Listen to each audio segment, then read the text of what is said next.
Robinhood, once down double digits after some disappointing results, but now recouping all of those losses and firmly in the green, the light green that is. Kate Rooney is here to break down the numbers for us. Kate. Hey, Dee, that's right. Yeah, it's bouncing back a bit this morning, but there had been fears on Wall Street that Robinhood's growth days were really before its IPO. This report didn't do a whole lot to change investors' minds. A quick recap. Deeper than expected losses after being profitable a year ago. Also lower guidance for Q1 than what analysts had been looking for, a slowdown in monthly users, and increased expenses. All of that weighing on the stock. It fell to near $10 a share, as we said, recovering a bit this morning. But remember, that stock listed around $38, and it's down roughly 85% from that all-time high. CEO Vlad Tenev fielding some questions about the stock from shareholders on the call. One in particular was really what happened to the share price since the IPO and what steps are you taking to turn it around?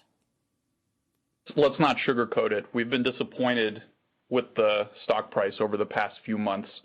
The way that we're thinking about it is, as I wrote in my letter in the S1, we're never going to be sacrificing long-term performance or what's right for the company to make a quarter. We're focused on the long term. We have an exciting roadmap. That roadmap really was the focus of the analyst call. Robinhood plans to launch retirement accounts by the end of the year. They talked about crypto wallets, having 2 million people on that wait list, and it should roll out by mid-year. ACATS in as well. That's a wonky term for letting people transfer money in to Robinhood from other brokers. They talked about international crypto expansion, and they renegotiated some partnerships with market makers for better economics on the crypto side, as well as hyper-extended trading hours. I also talked to CFO Jason Warnick about the quarter. He said revenue is still really correlated to market conditions, so it can be pretty hard to forecast. January had been slower than last year, at the end of last year. But in the past couple days, with the market volatility, it has started to pick up. So potential bright spot for Robinhood there. Back to you. Kate, that's so interesting. You know, revenue, he admitted, was correlated to what's happening in the markets, but so is their larger strategy in a way. There was, I think it was the last question on the call, they were asked if the meme stock era is over, and if so, they have so much capital deployed on their balance sheet in case we ever saw a GameStop situation once again. So they can't really deploy that either because they don't know if something like that is going to happen, and they don't want to be flat-footed. This is money that they could be using to upsell or cross-sell their users, and they just can't do that. So it's kind of a catch-22 for Robinhood. Where do they go from here?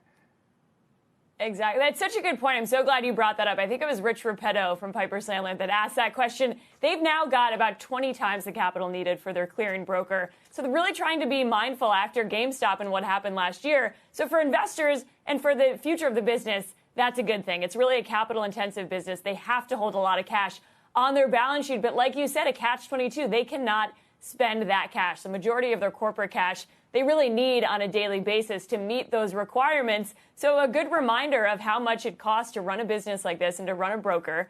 But they're really not able to run and gun and do a ton of M&A and spend that cash. They've got to hold on to it. So I think that's an open question. Jason Warnick on the call said that they're working on getting more capital efficient and finding ways to try to spend that cash and raise more cash and work on it. But it's a very young company. This is only their third or fourth quarter as a public company. I think they're still figuring that out, but expensive business to run.